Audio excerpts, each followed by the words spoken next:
It began quietly, like most rituals do, not on the road, but in the kitchen. I stood there a while, leaning against the countertop, a mug of tea in both hands. The room was still. Pale light seeped through the window. Outside, the magnolia was just beginning to open. Through the glass, I watched the air shimmer faintly, with cold, and something moved inside me. Something restless, heavy.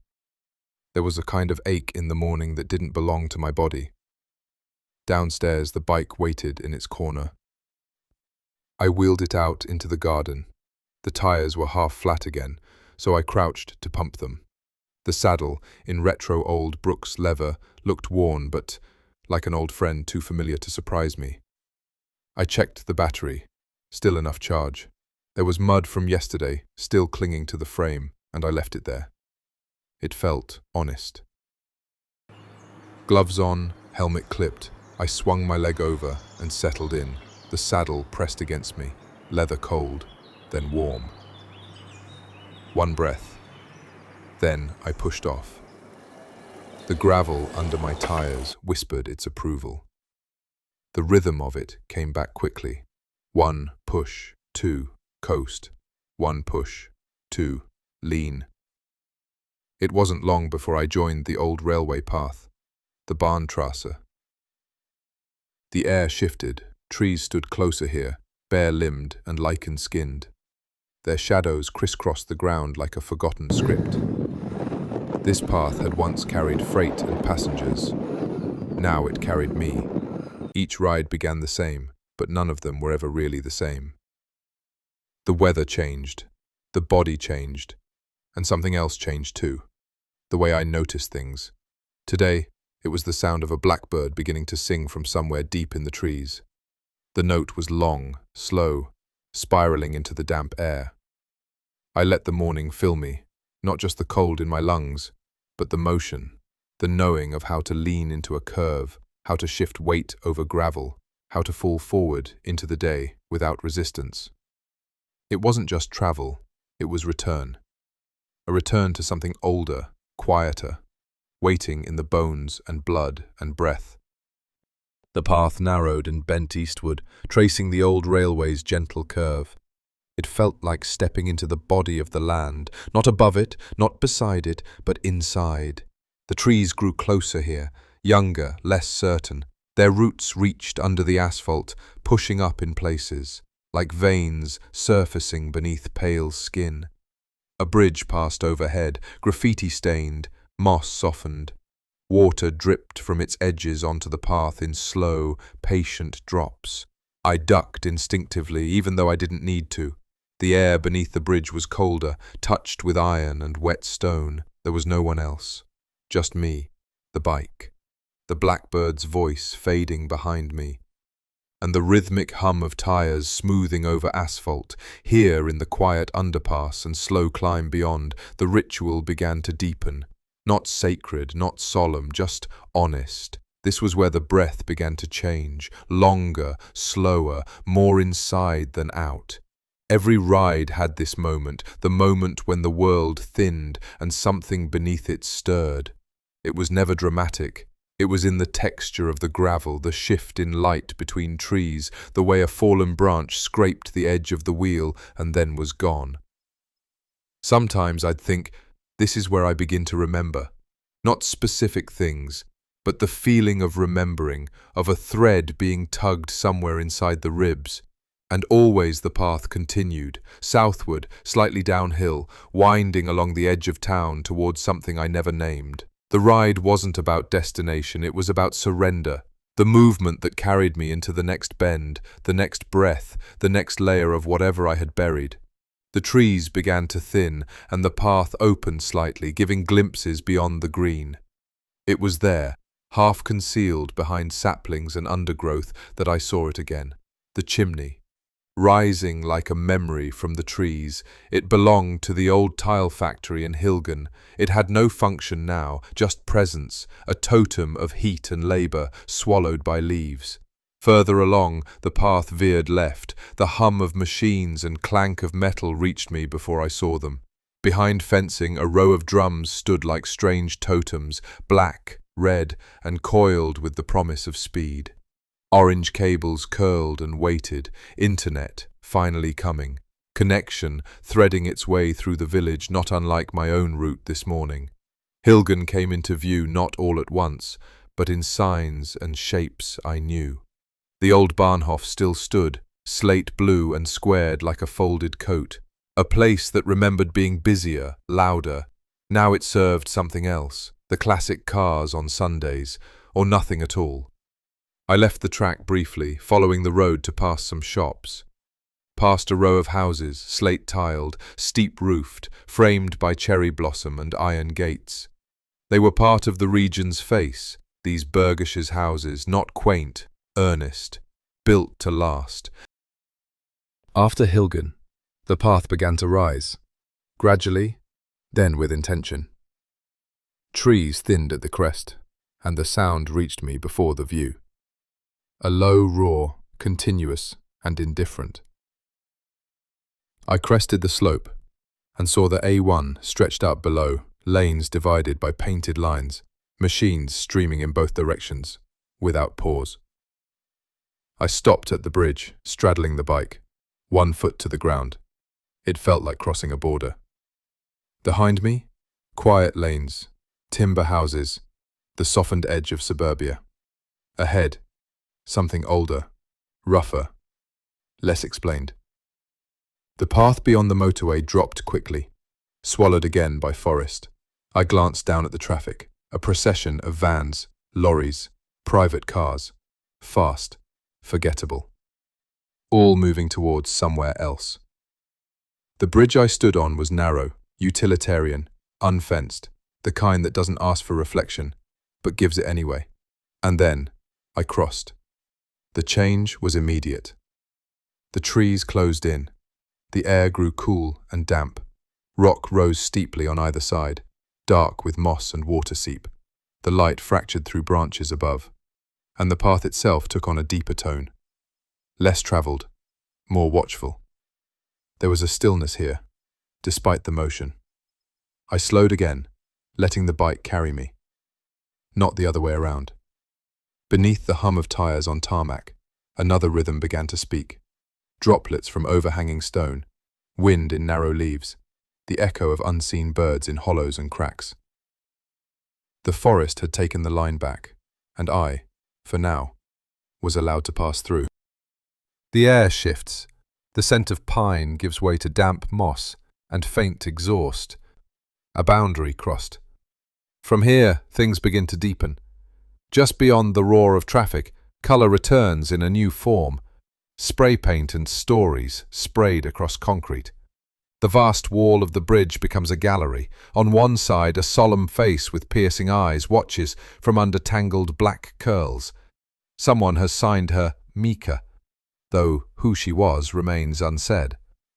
Next to her, cartoon rabbits and tangled calligraphy argue with shadows of old protest slogans and fading tags. Some layers are years old. Others are fresh. A little further along, someone has painted the Stadwappen of Burscheid, a red fortress wall over a white shield, bearing 3 green lime leaves. Next to it, a map of the region. Leichlingen, Odenthal, Vermelskirchen, names painted in a schoolroom hand, framed by forest green. There's pride here, a quiet assertion. We were here. Behind it all, the forest begins again.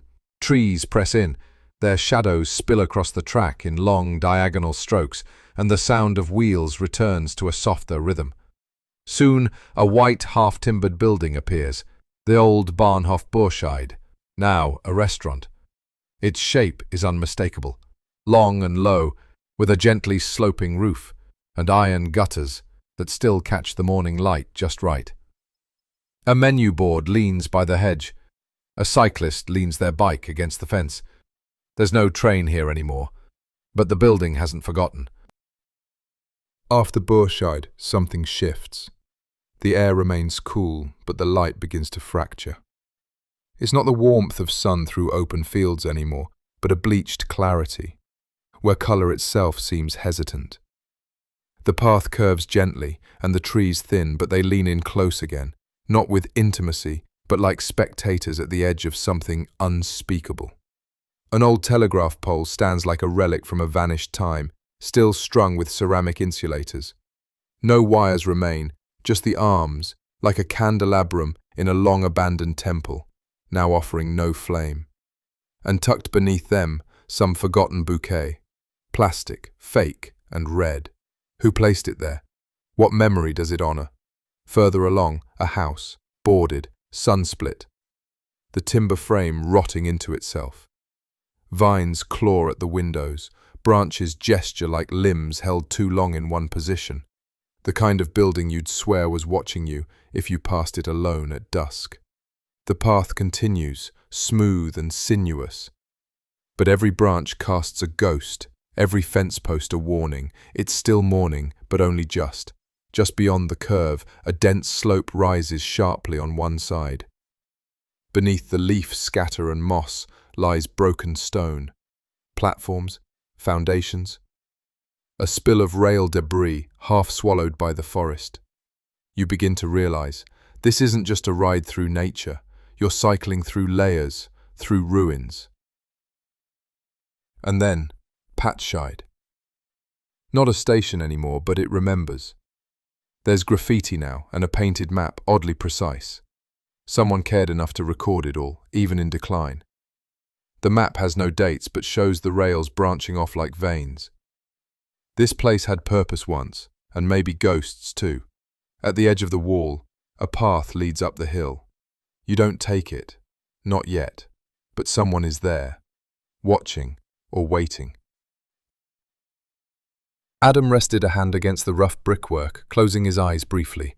Beneath his palm he felt the texture of history, the coarse brick, the slow, patient growth of ivy, but there was something else here, something deeper in the quiet. He felt the ground shift gently beneath him, time opening like a fissure, letting him glimpse the past.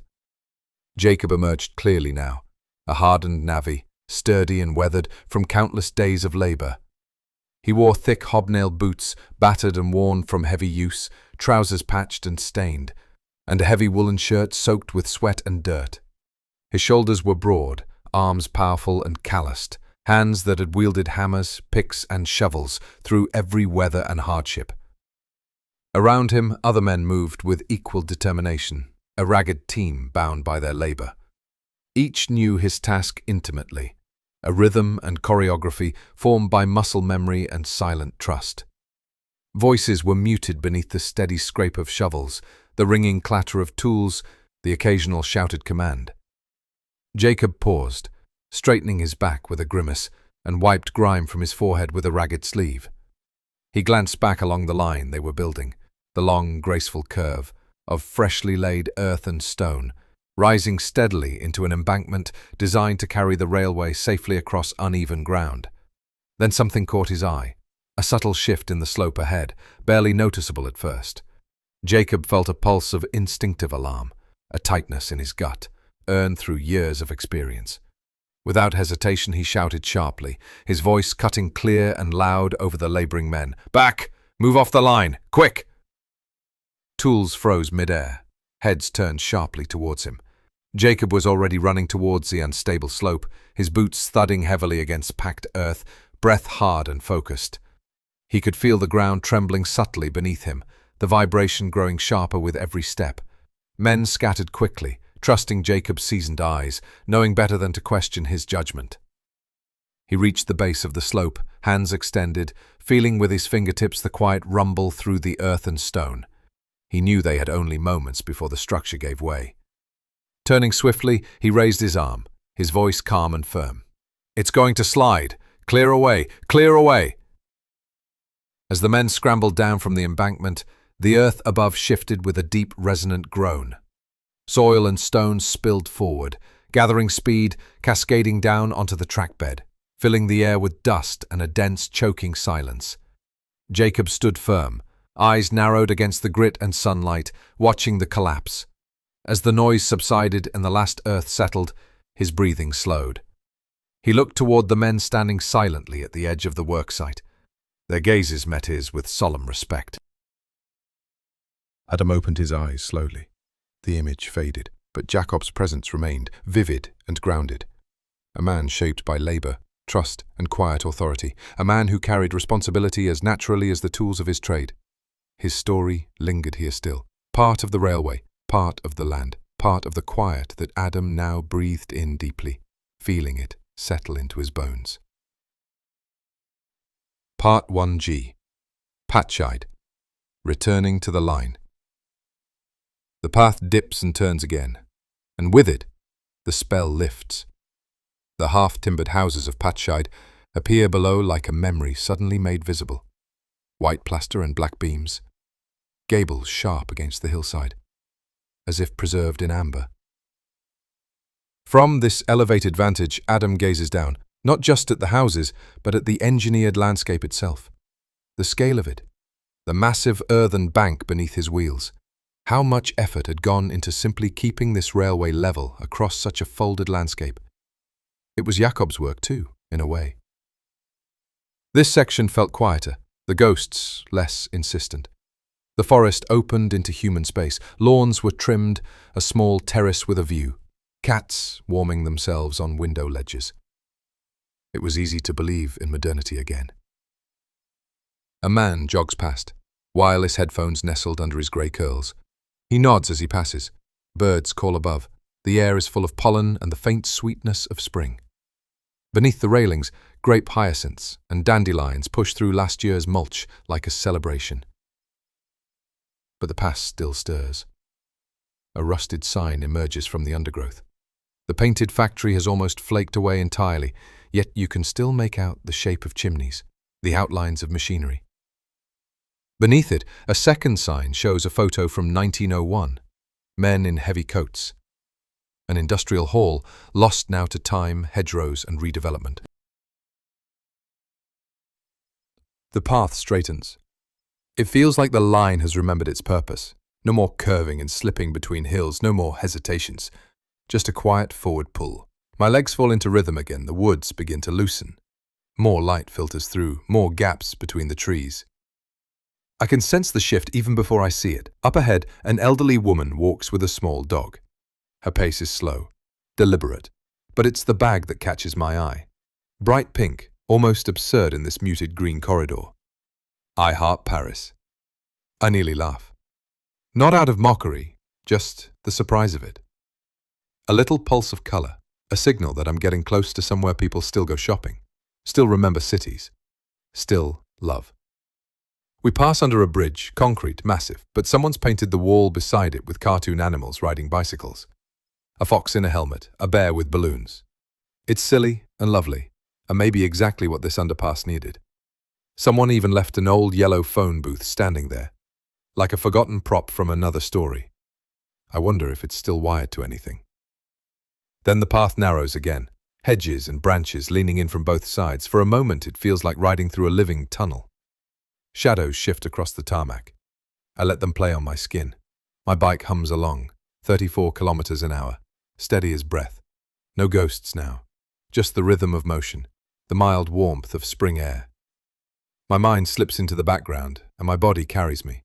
A silver bench appears off to the right. A trash bin with a heart sticker on it. Someone's claimed this spot, sat here often enough to want to leave something of themselves behind. I don't stop, but I feel it anyway. That kind of presence. Then the trees lift, suddenly full of blossom, white and pale green, light cascading through like music. The path curbs gently ahead and I see other riders, families, people. I'm arriving. Returning. To my left the land falls away, a soft green hollow hidden between the trees. I catch just a glimpse of it through the undergrowth, a secret place I'm not meant to enter, not today. And then the railway comes back into view. Not the ghost of a line beneath me, but the real thing. Steel rails, taut wires, the hum of distance and direction. I'm parallel now. The path and the train tracks sharing space, edging back toward Opladen. Civilization, as they call it. The road drops, a long, smooth descent. I let the bike go, wind in my face. Trees blur past. Signs reappear, fences, junctions. The spell isn't broken, but it's fading, softening, storing itself inside me for later. Part 2. The story I told on the road. The trail softened beneath my tires. Less gravel now, more mossy patches and clay-rich earth. The river was close again, visible through the undergrowth. It moved slow and sure, like it knew exactly where it was going. I stood slightly on the pedals, letting the bike roll with its own momentum, my body easing back into rhythm. And in that rhythm, pulse, breath, gravel, breath, came a memory. Another ride, different terrain, different company. Lila, Andy, and their friend from Linz. Her name slipped from memory, but her warmth hasn't. She drove the camper van that met us each night like a little mobile hearth. Those days were long and sun-soaked. Our bags were light because she carried everything: tents, pots, wine, garlic, cushions, stories. It wasn't a hardcore tour, not some test of endurance. It was a journey by conversation, cycling as a kind of slow spell. Every morning began with someone stretching in silence. Every afternoon ended with someone laughing about sweat. And by evening there was usually a rolling joint, the smell of garlic frying in olive oil, and the kind of laughter that only shows up when no one's trying too hard. That was when I told the story. Not planned, not dramatic. It just slipped out between bites of pasta and passing around the second bottle. I'd been talking about something stirring inside me, something soft, but not weak, feminine maybe, but not in any of the ways I'd been taught to define that word. I didn't call it a name at first. I just said, lately, I feel like I've been living through someone else, not someone imaginary, more like another part of me, a part that's always been there, but is only just now allowed to stretch her arms. That got some curious looks, but kind ones. So I continued. She's not a performance, not a drag or a costume or a mask. She's just quiet, observant. When I'm in her space, I feel things I don't usually let myself feel. I move differently. I notice details. I care more about tiny things, like which herbs I'm picking for the potatoes, or whether someone's tea is still warm. Andy asked, half teasing but mostly genuine. But how do you know it's not just you being in a good mood? And I said it, without thinking really. Not as a declaration, just a simple bone-deep truth, because I have this overwhelming urge to do the washing up. There was a beat of silence, then absolute uproar. Lila nearly snorted wine out of her nose. The Austrian friend doubled over, wiping tears from her eyes. Even I laughed, deep and genuine from the belly, but as the laughter faded, something else settled in. Respect. Recognition. Not one of them thought I was joking. They just knew it was one of those truths so simple and unexpected, it had to be laughed at, or else it might make you cry. Because that was the shift. It wasn't about pronouns or declarations or identity flags. It was about care, presence. That Eve, I'd later name her, wasn't a persona. She was the one who moved towards warmth, who remembered the little things, who found holiness in the suds of a sponge and the drying of a single wine glass. I hadn't thought about that moment in a while. But now, riding through this narrowing forest path, the road folding me back toward the city edge, I remembered it in full color. The washing up wasn't a metaphor. It was a threshold, a point where something long hidden rose and said, "Let me help." And I said yes. The trees thickened again, narrowing the trail into a tunnel of green-shadowed hush. The sun had begun to tilt west, brushing the tops of the hills with late gold. I stayed in the saddle, letting the rhythm return to my legs, and still, the memory stayed. Not as nostalgia, as reminder. That story I told around the campervan table, it wasn't the start. It was the first time I named what had always been there.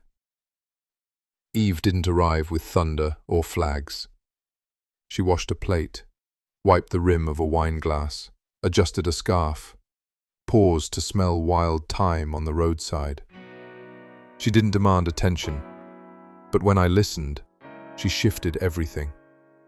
I could feel her again now, not rising, not taking over, just there, in the way the light moved through the trees.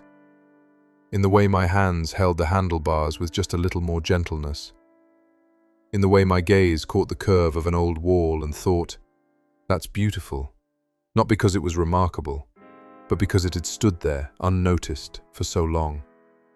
I didn't need to become someone else. I just needed to stop dividing myself. And Eve was the one who knew how to carry stillness, who could step into ritual without breaking stride. And soon, beneath the weight of stone, under the arch of a great bridge, on the threshold between breath and becoming, she would have her name fully spoken.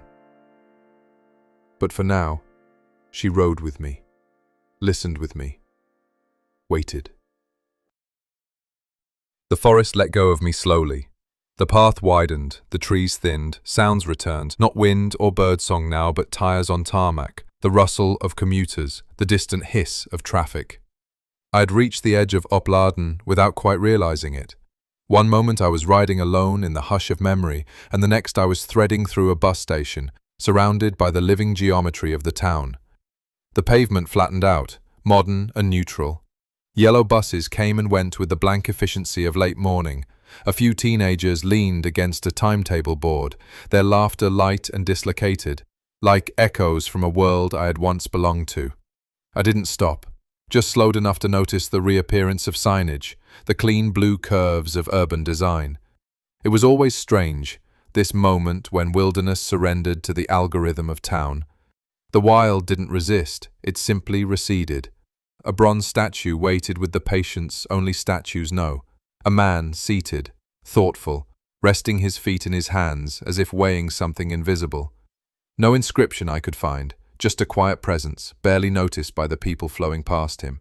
Further on, I passed a cafe with another statue outside, this one more playful. A plump, cheeky figure straddling a pedestal like a dancing gnome, halfway between saint and cartoon. A Spitzbuber? A trickster? The kind of figure you might find on the margin of a medieval manuscript, grinning while the world turns. The architecture thickened, the names became older: Apotheker, Metzgerei, Goldschmied. I had entered the Altstadt. The buildings leaned closer together, their plaster facades softened by time. A church spire rose ahead, brick red and modest, its cross catching the light like a forgotten memory. I paused at a corner where the pavement widened. There was a pillar clock here, still working, its face framed by brass filigree. It told me it was just past noon, though I hadn't asked. Something about the angle of light, the depth of stillness in the side streets, the way a woman passed me carrying a pink shopping bag that read "I Heart Paris," it all landed with strange tenderness. Civilization had returned, not in triumph but in quiet accumulation. Groceries, post boxes, painted benches, a man with a hearing aid nodding at his phone, an old woman walking her terrier. Everything had resumed, and yet I was not quite inside it. I was riding through the town, but not of it. The spell of the path had not fully broken. There was still water under the surface, something pulsing faintly beneath the cobblestones. It came just before the river. The path curved gently under a railway bridge, the brickwork moss-soft and dripping. And then, suddenly, I was beneath it. The sound changed there, everything compressed. My own breath louder than the traffic. The world felt thinner, as if I were riding through the seam between two pages. Then the bridge gave way to light, and the Wupper was back beside me, broad, slow-moving, indifferent. And that was when I saw the sign. It stood to the right of the path, mounted without ceremony on a dull grey post. Not new, not old. It bore a pictogram of a towering wave, stylized and cartoonish, yet unmistakably dire. Beneath it, in clean black type, Achtung, Gefahr durch Flutwellen, caution, danger of flood waves. I stopped instinctively, not because the river was rising, nothing about it looked disturbed, but the sign unsettled something. There had been no sense of urgency in town, no sirens, no weather alerts, no markings of flood risk zones or emergency stations. Just this lone warning, standing there like a sentence out of place. It felt mythic. What wave? When? From where? It wasn't the danger that stayed with me. It was the implication that something vast and unannounced could still rise without warning, that below the veneer of bicycles and bakeries, a surge might be gathering. Quiet, invisible, imminent. I stood by the railing, watching the water glide past. Was this how the gods speak now, in municipal signage? I thought of Eve, of the stillness she carried, of how flood always follows stillness, of how sometimes the wave is not made of water at all. I mounted the bike again, slowly. The town faded behind me. The river did not. We passed the last houses of the Gartenstadt. Their fences are high, their gardens neat, and the flags, black, red and gold, flutter above allotment roofs like a polite reminder. You're still in Germany. I pedal quietly. Not everything inside me agrees with those colors. A little further we meet the White Horse. A girl in a navy gilet holds its reins. The horse wears a strange sort of diamond tiara. Not quite bridal, not quite military. I don't know why, but the moment feels ceremonial, as if the animal is guarding a gate I didn't realize we were passing through. The fence's end. Blossoms and trains. The air widens, paths veer off into meadows, and the smell of cut grass and rapeseed rises. I cross between white-blossomed trees. No more houses now, just green fields and a soft, persistent hum of movement somewhere beyond the trees. That's when the red train roars by, almost too close, skimming the line above us like a pulse. Steel and diesel, vibration and rhythm. It vanishes just as fast. I stand there with my bike for a moment, unsure if I imagined it. Somewhere beyond the bushes, the world still turns. The path dipped again, folding beneath a low iron bridge, like a thought passing under a lid. I slowed, letting my hands ease off the brakes, coasting through shadow. The bridge was narrow, ribbed like a spine. Its girders painted a dull grey that hadn't been touched in years. Moss clung to the bolts. Ivy crept from one side to the other like it was learning the shape of things. For a moment, I imagined it had always been here, older than the railway, older than the town, some remnant of another order entirely. But of course, it was just steel, just a bridge. Still, something shifted as I passed beneath it. The light changed, the sound changed. I came out on the other side and felt it. A hush, a thinning of the veil. Not fear, not exactly, but a sense that something had noticed me, or perhaps was waiting. Behind me, the bridge kept its silence. Ahead, the trees parted, and the path leaned toward green again, lush and untended, the kind of growth that doesn't ask permission. I had the distinct impression that from this point forward, the world was no longer quite what it had been.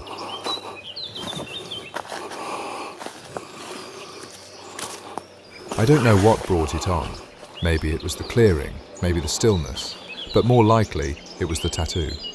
I glanced down at my forearm, at the linework I still thought of as incomplete, a half-formed sigil, a curl of script, Lilith's mark, manifesting itself on my arm. Because I had the feeling we'd met one upon a time, so engraved on my skin. A placeholder, a prayer, but something in the air shifted when I looked at it. And the forest around me wasn't forest anymore. It was heat, not warmth, not memory, heat, dry, cracking, absolute. I blinked. The trees were gone, the clearing was gone. I was back in the desert, the real one, not metaphor, not memory, just a flat stretch of baked stone and light. I had been walking too long, too far, too exposed. It was supposed to be a short loop from the road, a curious look at an old building I'd seen from the car. But the distances here played tricks. What seemed close was a mirage. What felt doable became dangerous without warning. My mouth was dry, my skin tight. I had no water left. But I kept walking, and that's when I saw her. She wasn't walking toward me. She was simply there, seated on a rock that hadn't been there a moment before, wrapped in something that flickered between a robe and shadow, hair coiled like smoke around her shoulders, eyes dark, quiet. She looked both ancient and utterly modern. She didn't speak right away. She didn't have to, because I knew I'd met her before, and I also knew I hadn't. I stopped a few paces away, heart thudding. Heat waves shimmered between us. I could smell something, dust and myrrh and static. She raised one hand, not a wave, an invitation, an understanding. Why have you come so far without asking for help? I didn't answer with words. I fell to my knees. I knelt in the heat, unsure whether it was reverence or collapse. But she did not mock me. She simply waited. Let me breathe. Let me find my center again. Then she stood, and from her robe, or from the air itself, she pulled something simple and miraculous. Bread. Not wrapped, not offered like a gift, just broken in her hands. Steam rose faintly from its center, despite the dry air. The scent was unmistakable, caraway and salt and yeast. Not a desert bread, not flat or unleavened. This was memory bread, the kind my mother once baked, the kind I hadn't tasted in decades. She tore it in two and handed me a half.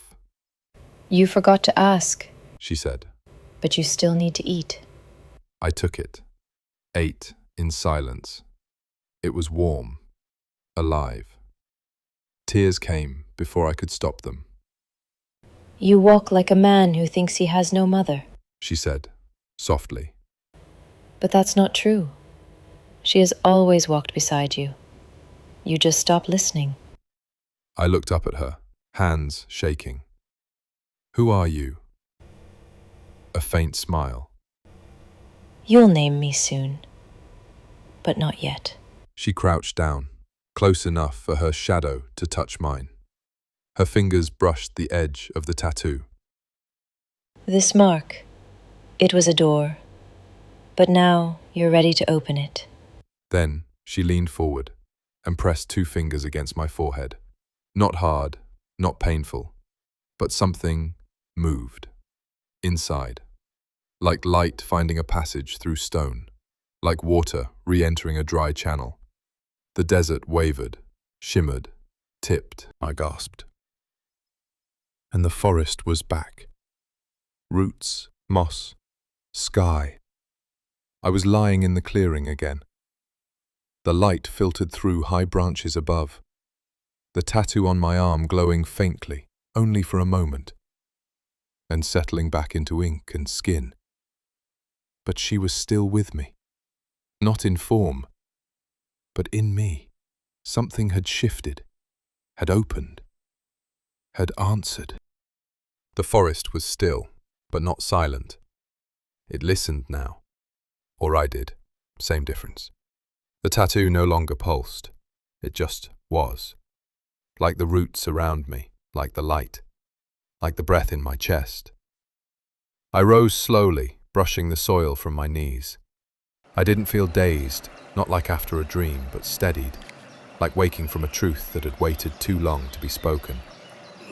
My bike stood where I'd left it, half in shadow, half in light. I wheeled it forward, not rushing, letting the wheels speak their own rhythm on the path. And that's when I saw it. Low over the river, barely a wingspan above the surface, gliding with an impossible stillness. A cormorant. Not a duck, not a swan, not something you feed in parks. A bird that hunts beneath the surface, that swims through shadow, that dives for what others never glimpse. Its wingtips trailed the water, a gentle touch but precise. Each downstroke sent a scatter of droplets outward, like punctuation marks on the river's sentence, each motion deliberate, unhurried, like it had done this before, many times, and would again. I stopped the bike and watched it pass upstream, against the flow, not frantic, not desperate, just certain. Something in my chest caught, because I knew, in that moment, without needing to explain it, I had seen this flight before. In dreams, in drawings, in the half-finished tattoo etched into my skin. This wasn't just an animal, this was the signal. Not an omen, not from outside, but from somewhere much further in. I whispered, "I see you." It didn't turn. The river had seen it too. Whatever passed between me and Lilith, there wasn't mine alone. The trees knew, the moss had hummed it, and now the water mirrored it back. not as explanation, but as presence.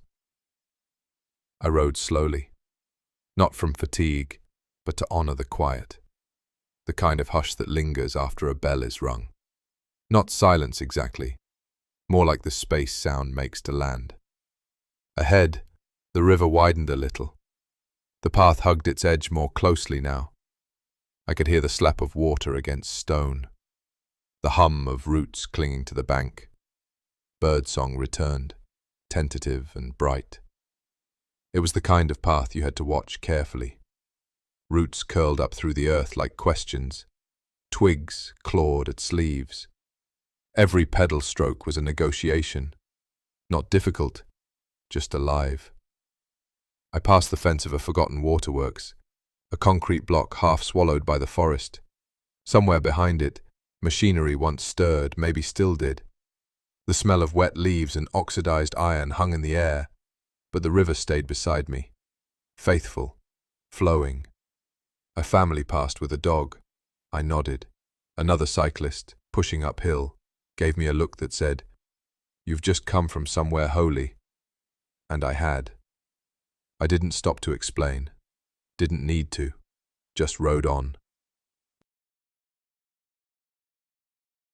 There was a kind of theatrical absurdity to it. A tree halfway to blossom, like it had forgotten what month it was.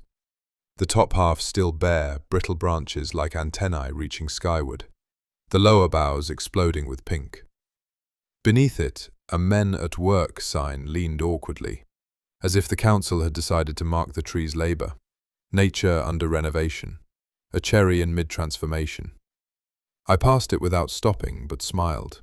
This place had a sense of humor, a sense of season too. And suddenly, I was there, in the heart of the Blutenstadt, the Blossom Town. The air had changed, lighter, laced with petals and the sweet promise of cafes. I cycled slowly, as if the wheels themselves didn't want to hurry. To the left, an old inn with gables and cream-painted walls stood like a patient grandparent. Bergischer Hof, its name handwritten on the signs above the doors. Locals lounged outside with ice cream and gossip, faces turned to the sun. It was a roundabout in more than one sense. Time seemed to wheel in circles here.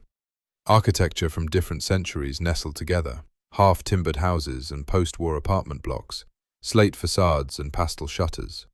Even the modern had softened, as if it had learned to live politely among the old. Up ahead, a steeple emerged, flanked by cherry trees in riotous bloom.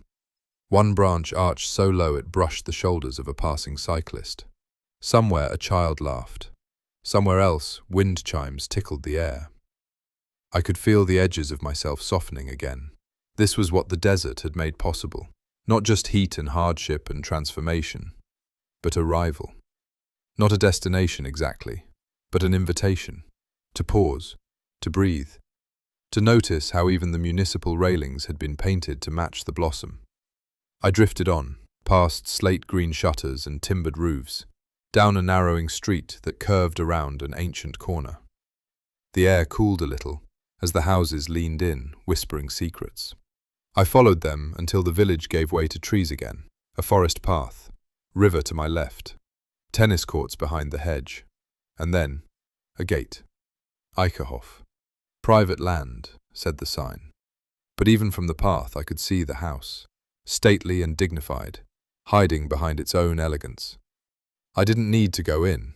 Its presence was enough. A keeper of memory, a quiet eye at the edge of the trail. My journey wasn't about trespass, it was about resonance. And this place had it. Depth, history, bloom. A few more turns and the town was behind me. Ahead, the road opened. Timber-framed houses again, slate-clad walls, blossoms falling like confetti from the trees. The Blutenstadt had done its work, a gift of colour, kindness, and impermanence. I pressed gently on the pedals and let the wind carry me forward. The road opens. A plain of furrowed lines stretches to the forest's edge. Rows upon rows of black plastic mounds like sleeping seals. Asparagus, hidden from the sun, ripens in darkness. I pedal slowly, almost reverently, watching the landscape reassert its quiet order. No visions here, No gods. Only earth and the steady scratch of tires on grit. In my left periphery, tulips blaze briefly. One field over, a confusion of colour punches through the agricultural rhythm. Their riotous blooming feels like a joke the farmers are in on. Too much life, too suddenly, then gone. To the right, a sign forbids everything. Or, not quite. Someone has scratched out the Z of zone. It now reads 1. I slow down, squinting at it, amused. Not no parking, not no standing, not even no cycling, just no one. Unity? Maybe.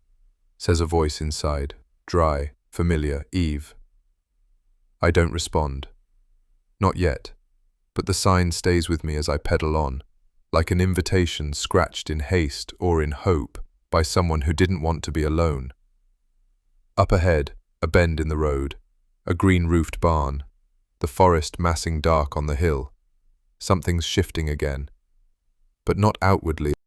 The road narrowed again, hedged by trees, but open briefly to reveal it. The old stone house. Square, slate-roofed, quiet beneath the wide sky. Not a castle, not really.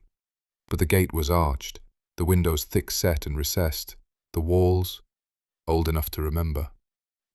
I slowed. There was something in the geometry of the place, something in the way its lines had softened but held. A kind of patience. A kind of truth. That used to be a monastery, Eve murmured. Or maybe a farm. Or maybe both. She wasn't guessing. She was allowing. I liked that about her. She didn't try to pin things down if they could still move. A swallow darted overhead, then another. They looped the roof like a dance. I stopped the bike and took a single photo, not trying to frame it perfectly, just to witness it. A marker, a way of saying, I saw you to the building and maybe to myself. To the right, the trail turned again, softening into shadow. I didn't go inside. There was no need. Whatever had been prayed or milked or sung or carved here, it had already entered the land. I rolled forward again, wheels whispering over dust and nettle seeds. Not alone. Never alone now. A strange stillness here. The water slowed and pooled before its plunge. Not violent, not roaring, but purposeful. A deliberate letting go. To my right, a faded information board leaned against a crooked post. The print had all but weathered away. But there had once been turbines here, I think. Industrial dreams of taming the current. Now just a quiet sigh of water over stone. Eve stirred inside me again. Not loud, just there, It doesn't have to be dramatic. she said. Even a controlled descent is still surrender.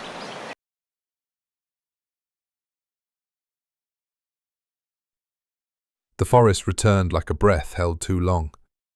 It gathered around me, not oppressive, but close. The light filtered down through tall spruce and birch, dappling the path with moving patterns. My tires hushed across packed earth. No gravel now, just a fine dust, dry but not lifeless. To my left the slope dropped away. Steep, almost sudden. Far below the river twisted through a narrow channel, half glimpsed through tangled growth. The Wupper again. Constant, drawing me on. I paused at a break in the trees. It wasn't marked, but the view told me everything. We were entering the Steilhänge now. The steep flanks that shaped the river like a spine. This was the territory of cliffs and old stone, of stories hidden beneath moss and shale. A hawk drifted silently above the tree line, or maybe a buzzard, I couldn't tell. But Eve murmured again. We are being watched. Not with menace, with attention. I set off again, hands loose on the grips, letting the bike sway a little as the trail narrowed. Something changed in the silence here. Not absence, but listening. The land had ears. I passed the moss-covered bench long since forgotten. Its wooden back had warped, slumped sideways like a tired sentinel. Someone had carved into it. Varte. Wait. I did not.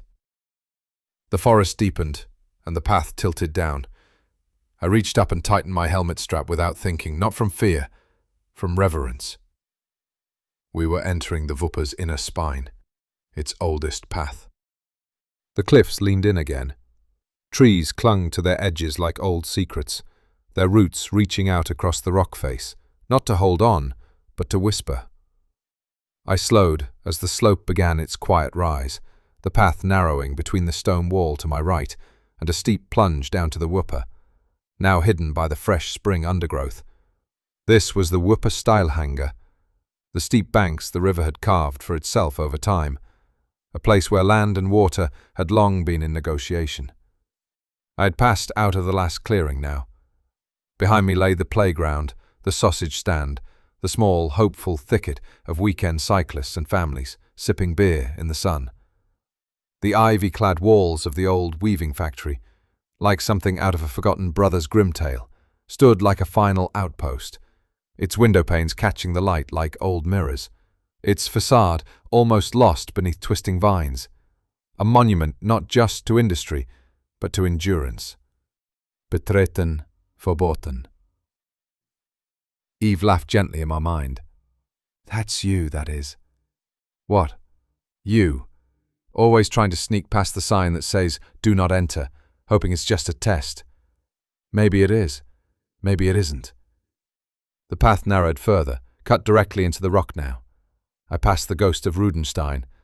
Little more than a house, maybe once a smithy or mill, its back turned to the river and its front facing the cliff. There was a coolness to the air here, a quiet I felt more than heard. I stopped and let the wheels rest. The bicycle leaned against a moss-veined wall, and I stood still enough to feel the weight of the hill pressing inward. Not oppressive, just insistent. Ahead, the road dipped again. Trees arched overhead, forming a cathedral of light and branch. No cars now. No footsteps. Only the soft grind of gravel beneath rubber and the breath of the forest, steady and green. The cliffs were taller here, the cuts cleaner, a place where something had once been split and had never quite healed. The path opened slightly, and just off to the right, a low wall slumps into the grass. Stones once placed with military precision, now collapsed, softened. There is no signboard, no explanation, only ivy, brambles, and the slow silence of surrender. Eve steps closer, running a hand along a shard of masonry. Or it completed its task and was allowed to dissolve. Now it is home to a small stable, a few paddocks. Horses watch them through the fence, unmoved by ruins, curious about apples. The ancient conflict beneath their hooves has vanished, or perhaps it lingers, faintly, in the shape of the land, in the way the stones resist being moved, even now. Shadow lace of spring trees over asphalt, no cars, just the hush of leaves. I was moving slower now. The air had turned again, just slightly, warmer. There was a scent of wood smoke, something human in it, something cooked. A half-timbered house appeared to my left, its black beams stark against white plaster, tucked between new-leaf trees. An old cotton. Once a mill, now being quietly restored. Piles of tarpaulin, a wooden bench half buried in weeds, and the gentle lilt of the Wupper just behind it, visible as a silvery line. I slowed to look. There was something domestic in the scene, something outside time. Like a place waiting for someone who would never return, but still preparing the garden. Further on, the road turned again and dropped steeply, a new rhythm to the wheels now. The 50 sign stood upright, watching. A pulse of distance behind me. I didn't stop, just rode it out. Then the flags, Germany, Europe, something red and unfamiliar. Tall and still in the midday breeze, standing over the Campingplatz Gluder. A forest of caravans behind dark hedges. The path curled past it like a soft edge of invitation and boundary. A line of tulips pushed out from a verge. I kept moving, The place was alive in a way that didn't need me. Domestic bliss or seasonal chaos, I couldn't tell. Beyond it, the forest opened again, wider now, and something in me responded. Not relief. Readiness. I was no longer descending, the first signs of climb. The signs stood clean above the fork. Tierheim, Waldschule. Lilith had said nothing, but I felt the edge of her presence return. The silence that had once been mine alone was now shared, thought form, breath form, a mutual waiting. I paused there, not to rest, just to acknowledge it. The way forward would rise, not far now. Waldschule or Tierheim? Which seems closest? A school or shelter for lost animals? Maybe we need both, I think, internally, addressing my thoughts to the community that seems to be forming in my head. I watched the river slip away behind us, our path cutting a long curve uphill beneath the beeches. A solitary orange trail mark on the tree guided us upward like an unspoken agreement. The ascent was gradual, but I felt it, an increase in air pressure, a tension building with each turn. Below, the whooper moved further out of sight. The path narrowed. We were leaving something behind, but I didn't know what yet. The trees stood close, silent, their roots clutched at the soil like fingers gripping the slope. I remember thinking, this is the point where things change. Eve was ahead, hair flicked back, shoulders lifted, not defiant, not expectant, just present. It was enough. We curved around a ridge, and for a moment the trees broke apart. A glimpse of the far valley opened, then the forest closed again, denser, darker. We moved higher still. I heard no birds. There was a silence that could not be filled, not with questions, not with memory, not with breath. It was then I began to feel it, the warmth returning, slowly. Not from within, but from ahead. And Eve, for the first time in a long while, did not look back. The path curled slowly down through the woods like a thought becoming more serious. Trees closed in. The light changed, not darker, just quieter, more intentioned. The bridge ahead was still out of reach, but I felt it long before I saw it. A viaduct, vast and veined with rust-red brick, industrial, ancient. Not Roman, but it echoed something of that weight. Those first arches, barely visible through the budding canopy, loomed like the ribs of some sleeping giant. I slowed. I wasn't ready to enter just yet. The old trees braced either side of the track. The first view of the arches above held its breath. The path dropped. Gravel crackled under the tires. Green rushed up around me. That's the strange thing about these viaduct valleys. They aren't dead. They're wombs. Overgrown. Guarded. Damp. Filled with messages older than roads. When the bridge finally came into full view, it wasn't grand. Moss grew up its legs like trousers.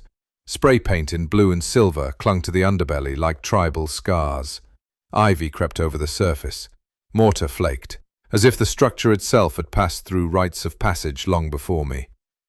I dismounted by the barrier. No one was around. Just the cold hiss of water over stone and the scent of wild garlic and rust. I walked the last few steps. The air beneath the bridge was different. Cooler. Tense. Like the pause before a chord is struck. This is where it happens.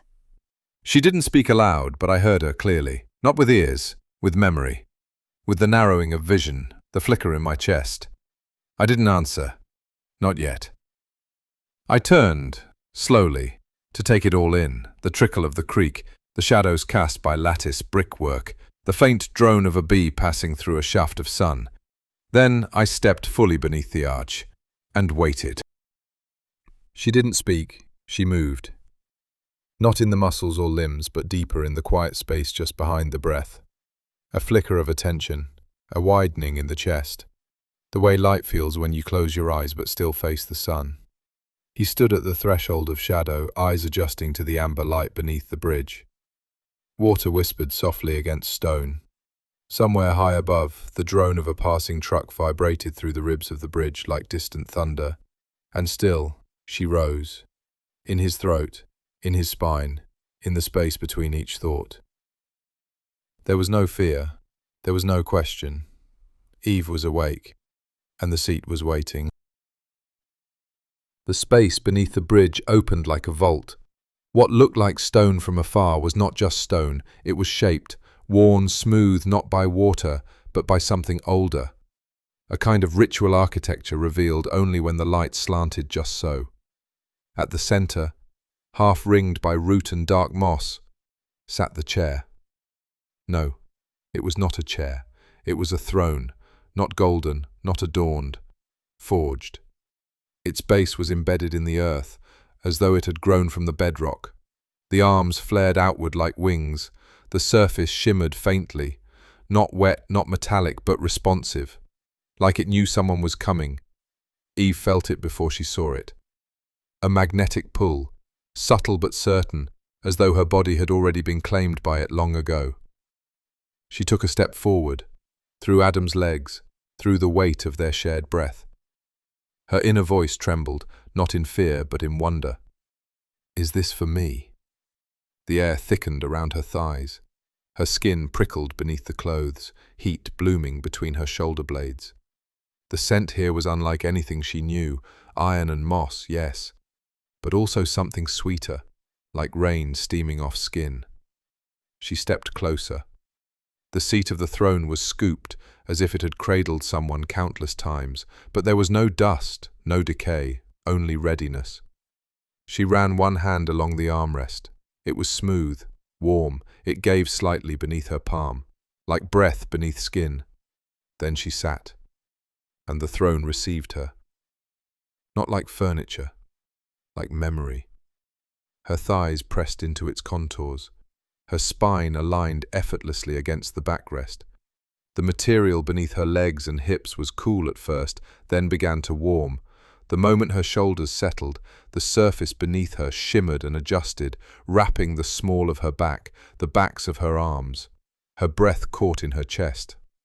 I'm being held, but not like a chair holds a person, more like the way the ocean holds a diver. Not passively, with intention. The first lock was in her pelvis, subtle, invisible, but unyielding.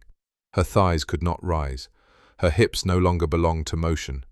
Her hands rested open on the arms, but they would not lift unless invited. I'm not losing control, she thought. I'm entering form, and just as that thought settled, the throne began to change, or rather, she did. She had never felt her skin like this before, not from the inside, not with such clarity. The material of the throne was no longer stone, or if it was, it had remembered how to become flesh. It pulsed faintly beneath her thighs and along the curves of her back, like warm breath rising slowly against her bare skin. She could feel every point of contact, as if her entire body had been turned inside out. New nerves, new thresholds, all of it alive. Is this what it means to be touched? She wondered. Not stroked, not held, but invited. The arms of the throne shifted, imperceptibly, but she felt it. They were rising to meet her, not to bind her, but to receive her. Her wrists rested now in subtle cradles, firm but gentle. She could lift them if she wanted to. She didn't want to. She wanted to know what came next. And then it began. Something pressed lightly at the base of her spine. Not sharp, not cold, just pressure. Then warmth, then gold. It entered her in a thread no thicker than a hair. She gasped, but not from pain. It was like being lit from within. The gold moved slowly, deliberately, up through her spine, awakening each vertebra like notes on an unfamiliar scale. The feeling bloomed across her ribs, her sternum, her collarbones. She felt her pelvis warm from within, dense, grounding, molten. Then her thighs, her knees, her calves, her toes. She was not watching her body transform. She was feeling it understand itself for the first time. The gold wasn't invading, it was claiming her as something already worthy of holding it. Her breath came fast now, though not panicked, just astonished. She looked down at her chest, her arms. Her skin was changing, not burning, not scarring, shining. Chrome, seamless, soft-looking, but impenetrable. Every curve of her body mirrored the low red light of the chamber. Each reflection a proof that she existed here, belonged here. Her breasts caught the glow and held it gently.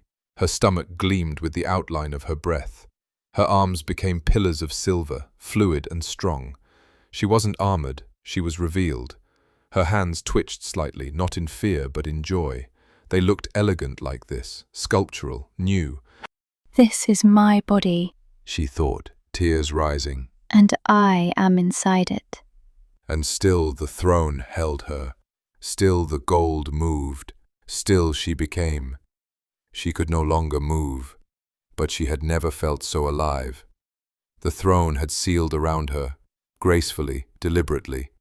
There were no straps, no force, just connection, like muscle growing around bone, like earth hardening beneath rain. Her breath was shallow now, not with fear, but with reverence. She didn't want to disturb the moment, not even with air. I don't know what I look like.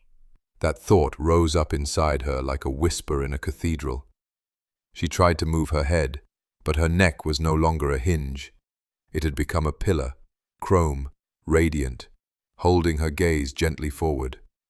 But she could feel everything. The cool air kissing her mirrored skin, the soft warmth rising from the throne's core, the slow pulse of the golden liquid still flowing inside her. Her nipples ached, softly, not sharply, held in perfect stillness. Her belly had grown tight, not from tension but from form. She had become something with definition, with edge. She felt the curve of her waist, the sculpted shape of her thighs, pinned by the seat but not lost to it. And her face was no longer hers alone. It was part of the metal now, a mask, no, a mirror. She couldn't see it, but she could feel it. Every inch of skin had learned to listen. This isn't a costume. She thought. It's what I would be, if the world ever let me stop shrinking. There was no shame in her stillness, no apology in her beauty, only presence. The throne did not speak, but it knew her. It had been waiting for her weight, her warmth, her willingness. She was not held captive. She was held completely. She wanted to cry, but her body wouldn't let her. Not out of cruelty, out of clarity. This wasn't a moment for collapse. It was a moment for becoming. Her tears remained inside her, like minerals not yet ready to surface. But the pressure of them shimmered behind her eyes, and it was enough. So this is what it feels like. She thought. To stop fighting the shape you've always known was yours. And then she felt it. Not a shift in the air, a presence. She came as shadow before she became shape. At first, Eve felt her more than saw her. A shift behind the edge of breath, a coolness at the base of the spine that had nothing to do with temperature. Then came the sound, not footsteps, but the whisper of silk on stone, of skin passing through thresholds. Lilith stepped into the chamber as if she had always been here. Her horns caught the red light first, curved and polished, obsidian dark, the kind of black that didn't reflect, only absorbed. Her body moved with unhurried certainty, her robes trailing like smoke behind her, but Eve couldn't tell if it was fabric or her skin. The lines between clothing and being seemed to blur on her, as if even her appearance refused boundaries. Eve's eyes, what little she could move of them, widened. Lilith radiated power, but not in noise. It was in her stillness, her symmetry, the weight she carried in silence, like she had stood at the heart of volcanoes and not blinked when they erupted. She drew closer, her breath audible now, slow, deep, effortless. Eve tried to speak, but no words came. She sees me, exactly as I am. Lilith did not smile, but something in her face shifted, like recognition, like joy buried under eons of restraint. She lifted one hand and placed it on Eve's chrome shoulder. Warm, deliberate, a seal. You came through the fire. Now I will show you what it means to carry it. Lilith moved behind her, not circling, not pacing, simply present. Her hand still rested on Eve's shoulder, warm and steady like a compass. Eve couldn't turn her head. But she felt her. The robe, the breath, the pressure of presence. It wasn't threatening, it was ancient. As if the woman behind her had guided others through this same crossing long before language gave it names. Then came the whisper of glass against glass. Lilith drew something from within her robe, a vial, small, dark, and luminous at its seams. It shimmered, not like gold, but like something more refined, like intention in liquid form. Eve felt a prick at her neck, not a needle, a thread, a warmth that bloomed downward, first through her throat, then her chest, then spiraling into her belly, her thighs, her knees. Her fingers twitched, her breath hitched, and then clarity. The sensations sharpened, the weight of the chrome against her breasts, the heat between her legs where the metal pressed but did not enter. Her skin felt like a map being etched as she sat there, breathless but awake. They once gave you a name to shame you. Her words were low, but cut through the silence like a hot blade through wax. Pig. Her breath caught. Not from offense, from memory, from the reflex of rejection. But Lilith stepped in front of her now, close, closer. They meant it to insult your strength, the density of your body, the way you hold your ground. She knelt before Eve, her face level with Eve's gleaming chest. Her hand moved to rest just over the sternum, where the golden light still pulsed beneath chrome. But the pig was sacred once. The pig was iron, the mother of blood and root, the forager, the unshakable, the nourisher and destroyer both.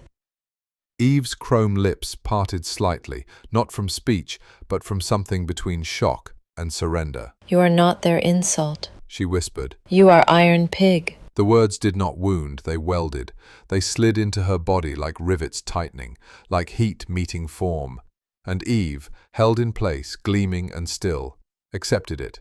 Not with words, with presence. Time stopped behaving like time. It no longer moved in seconds or thoughts or memories.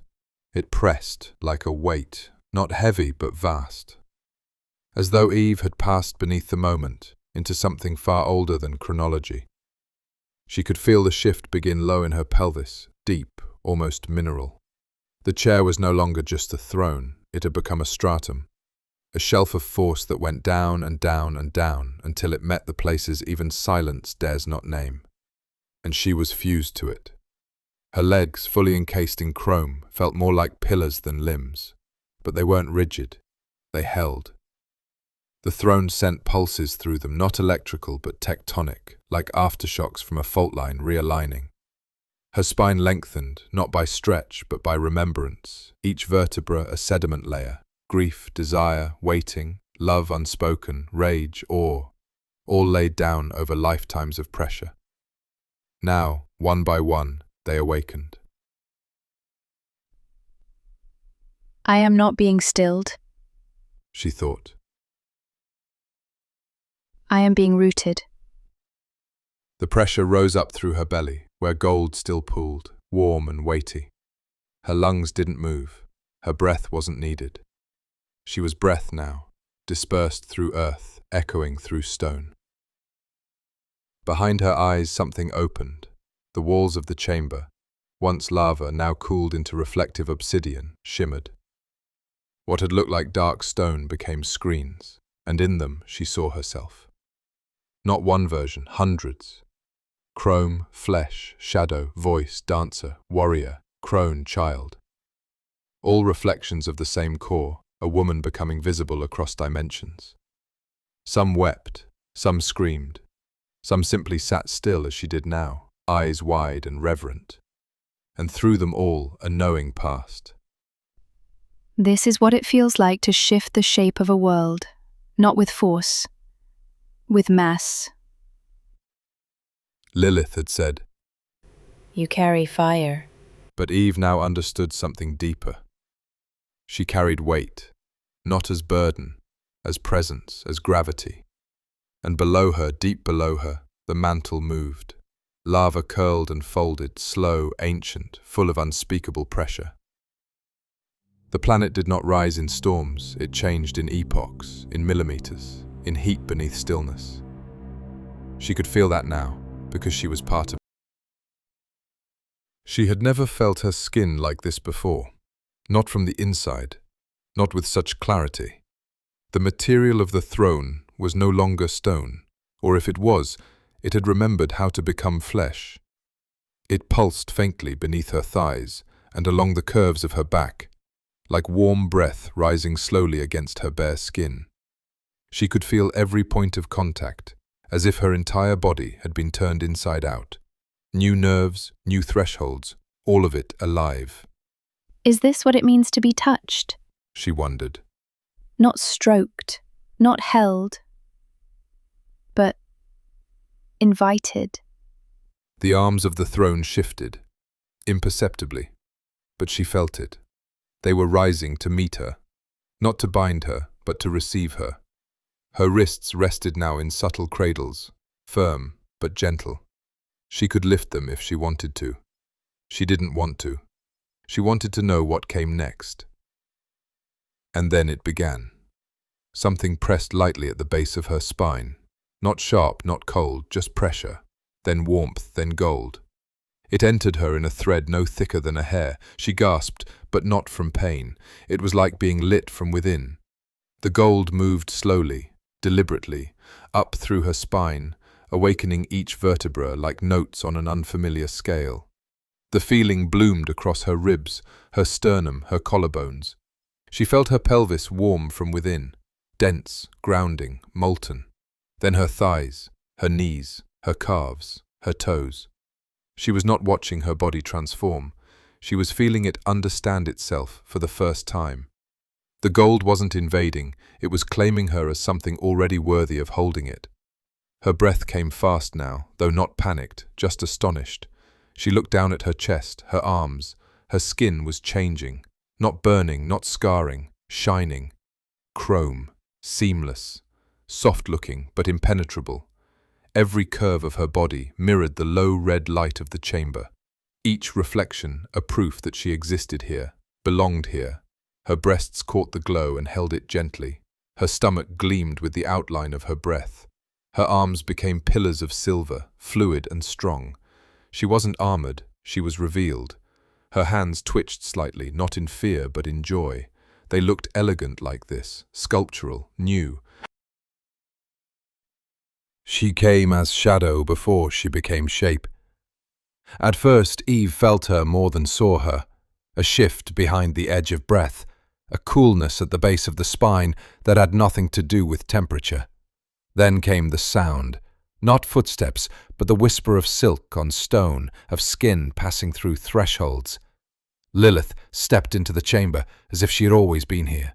Her horns caught the red light first, curved and polished, obsidian dark, the kind of black that didn't reflect, only absorbed. Her body moved with unhurried certainty, her robes trailing like smoke behind her. But Eve couldn't tell if it was fabric or her skin. The lines between clothing and being seemed to blur on her, as if even her appearance refused boundaries.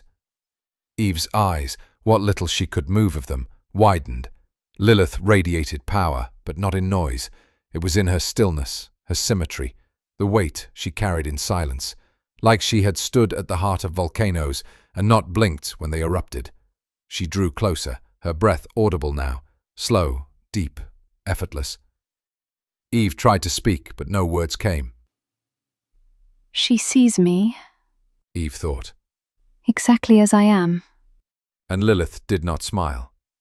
But something in her face shifted, like recognition, like joy buried under eons of restraint.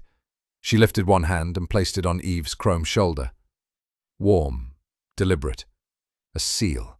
Then she spoke, her voice low and dry, as if drawn from the core of the earth itself. You came through the fire. Now I will show you what it means to carry it. And then she felt it, not a shift in the air, a presence. She came as shadow before she became shape. At first, Eve felt her more than saw her. A shift behind the edge of breath, a coolness at the base of the spine that had nothing to do with temperature. Then came the sound. Not footsteps, but the whisper of silk on stone. of skin passing through thresholds. Lilith stepped into the chamber as if she had always been here. Her horns caught the red light first, curved and polished, obsidian dark, the kind of black that didn't reflect, only absorbed. Her body moved with unhurried certainty, her robes trailing like smoke behind her. But Eve couldn't tell if it was fabric or her skin. The lines between clothing and being seemed to blur on her, as if even her appearance refused boundaries. Eve's eyes, what little she could move of them, widened. Lilith radiated power, but not in noise. It was in her stillness, her symmetry, the weight she carried in silence, like she had stood at the heart of volcanoes and not blinked when they erupted. She drew closer, her breath audible now, slow, deep, effortless. Eve tried to speak, but no words came. She sees me exactly as I am. Lilith did not smile, but something in her face shifted, like recognition, like joy buried under eons of restraint. She lifted one hand and placed it on Eve's chrome shoulder, warm, deliberate, a seal. You came through the fire. Now I will show you what it means to carry it. Time stopped behaving like time. It no longer moved in seconds or thoughts or memories. It pressed like a weight, not heavy but vast. As though Eve had passed beneath the moment, into something far older than chronology. She could feel the shift begin low in her pelvis, deep, almost mineral. The chair was no longer just a throne, it had become a stratum, a shelf of force that went down and down and down until it met the places even silence dares not name. And she was fused to it.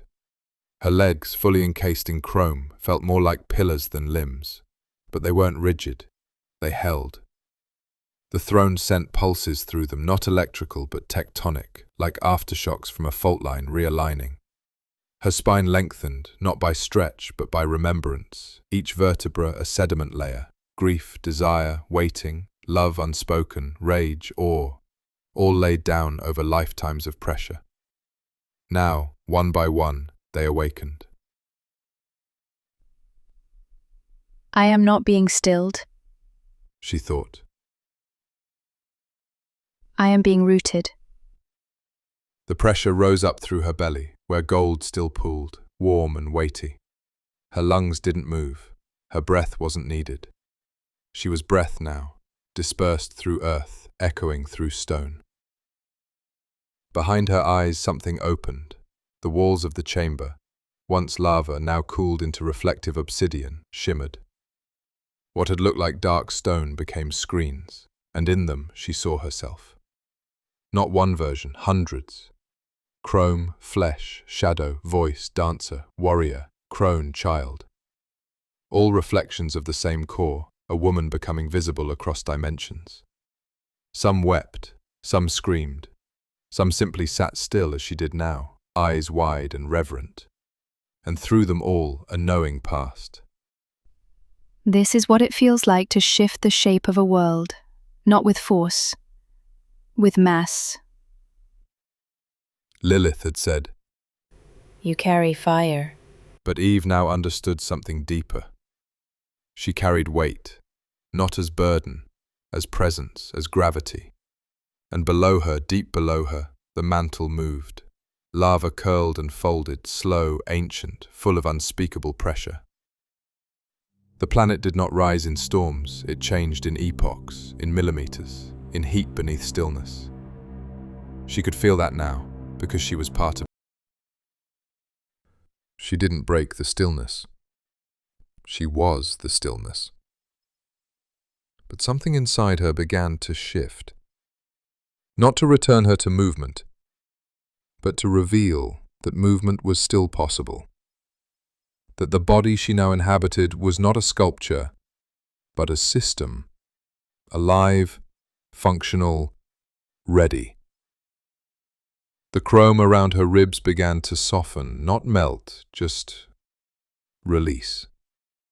She could breathe again, deeply, slowly. The sound of it echoed in the chamber like a forge cooling, I remember who I was, she thought. but that isn't who I am now. The reflections around her dimmed. The obsidian screens faded to shadow. What mattered now was within. She felt her hands first, still resting on the arms of the throne. She could move her fingers. They curled, slightly, then uncurled again. Then her feet.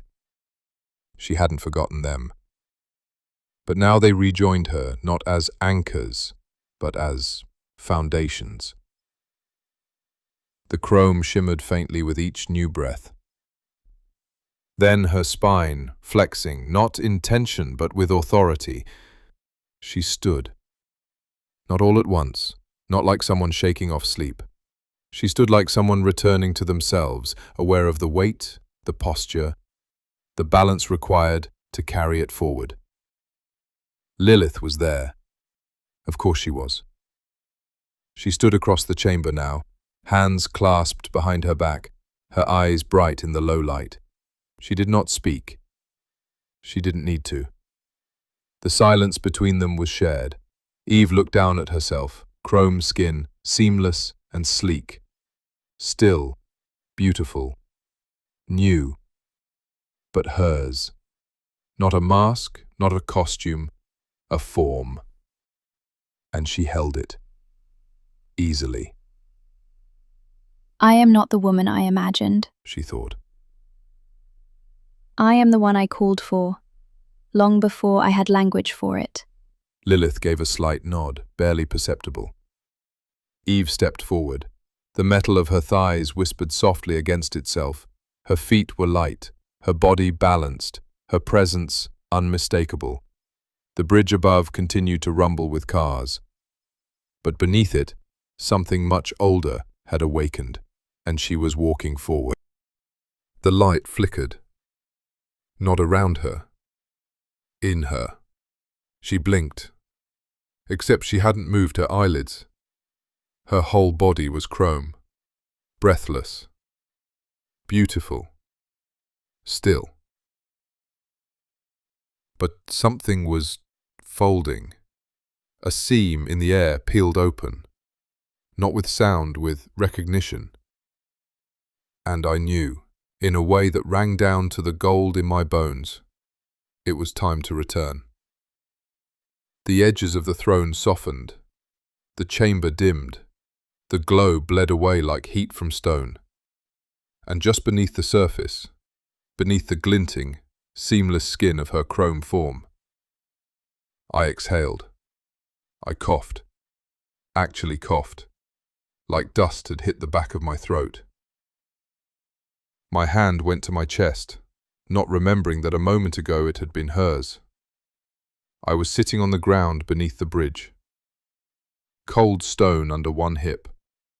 My bike resting against the arch behind me. My breath was ragged. My lips were dry. There was the faint taste of iron in my mouth and something else. Heat. I could feel the line of sweat running down the back of my neck.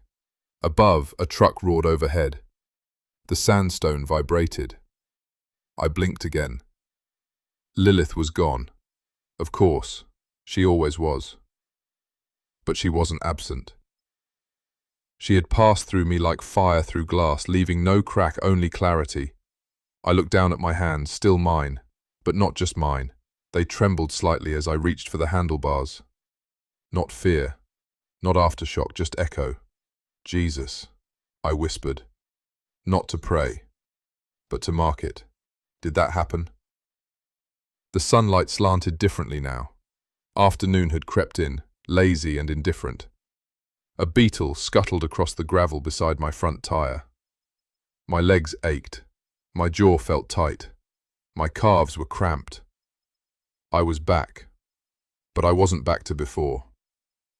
I climbed onto the bike. The saddle was familiar. The seat rubbed where it always rubbed. But something in my hips, my back, my weight was different. I pushed off. The wheels crunched softly, slowly building speed. Trees swayed above. The sound of tires on grit became rhythm again.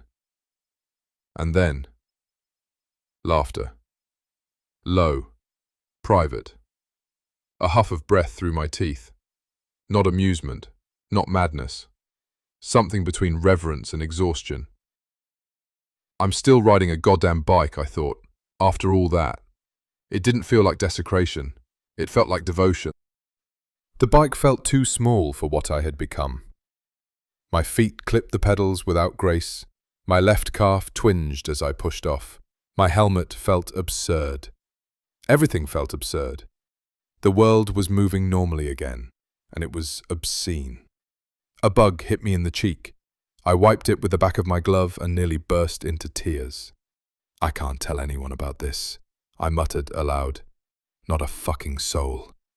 And then, just like that, I started laughing. Not politely, not quietly. It ripped out of me like a broken tap, high, fast, manic, giddy. The iron pig, the chrome throne, the fire, the gold, the bloody bridge. I wheezed and whooped as I pedaled, tears streaming down my cheeks, salt in my mouth.